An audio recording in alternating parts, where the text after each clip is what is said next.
somebody asked me to make a video in response to Chris's latest video where he talks about like you know, do you need to study a certain religion or whatever, and then Anthony made a video. I didn't watch Anthony's yet, but Chris is like, oh yeah, if you train at my school, eventually you learn Kuji and all this stuff.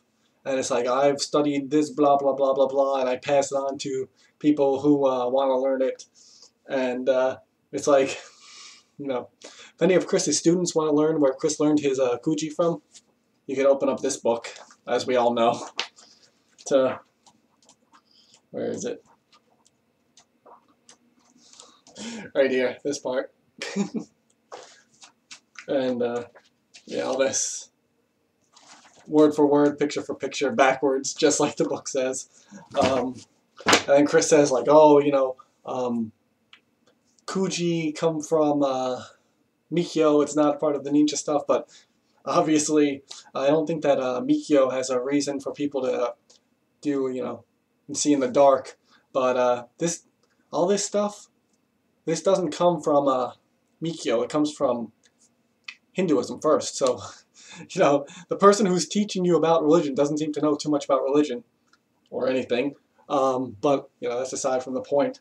So, and then he goes on to say like, oh, you know, you don't need to know this, you don't need to adhere to this religion, blah, blah, blah, blah, blah. But when you're in like a real martial art that actually has a tradition, the religion that it comes from is a huge part of it. Like when you start studying something like Kashima Shinryu, you sign a contract basically that says if you break the rules, the god Kashima will punish you. So the idea of separating a religion from a martial art is basically taking from the martial art itself.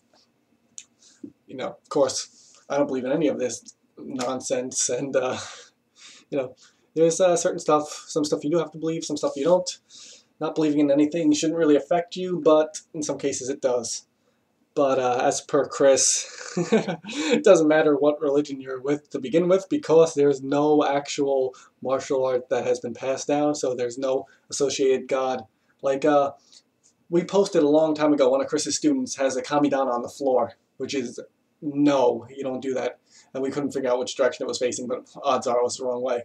And, you know, he's doing some kind of thing. It's like doing spectacles, testicles, you know, wallet and watch, but I keep my wallet on this side, and I don't wear a watch, but but yeah, it's like he's doing the things, he's doing the gestures, but he has no idea what they mean, and he's doing them wrong. So it's like, if that's your student, and you're claiming to know what is, you know, what you're teaching, complete bullshit.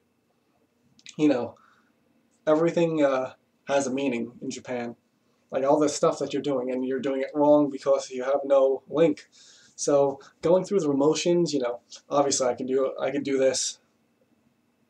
You know, I could do that stuff. I could do all this. You know, it obviously means nothing to me because I don't believe in magical powers, but I'm doing it the correct way. It's the same as someone who, you know, is doing the spectacles, testicles, long watch going the wrong way.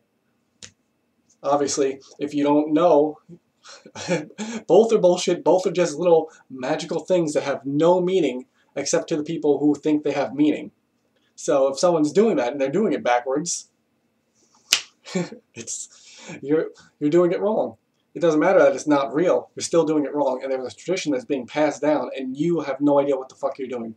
So, you know, I'm sure Chris thinks that he could probably do some kind of magical stuff, and he's probably posting all this kind of crap, and he has no idea what it is. You know, I'm sure he claims to do Gyoku-ryu, so I'm sure he's doing Tenraku Chugasho. He's doing all this crap, and he's trying to pass it on, but he has no training in the system. He has, like, even if it's not real, but it still has a tradition, it still has to be passed on that way.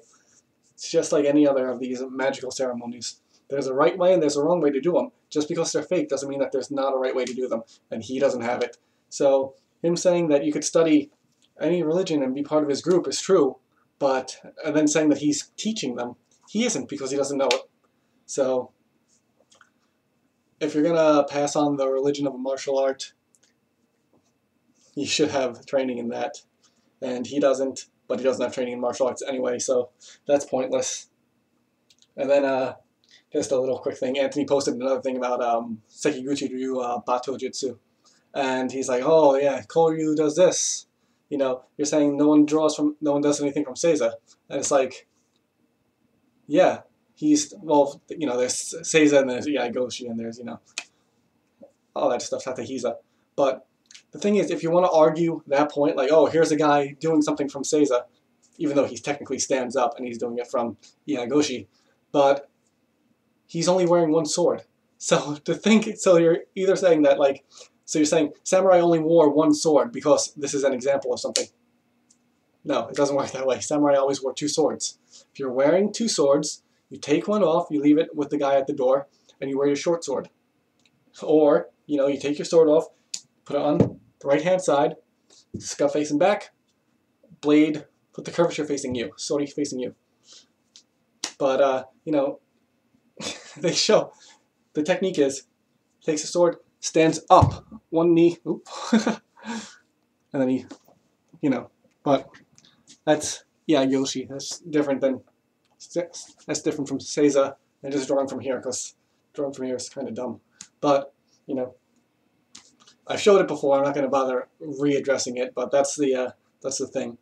And, you know, you don't just sit around wearing your swords. Unless you're outside, and you have your stool, you have your tachi slung, because obviously you can't take it off. If a sword is easy to take off, you take it off, except for your secondary weapon, obviously. You don't put down your secondary weapon. That's about it. Chris is an idiot, and the end.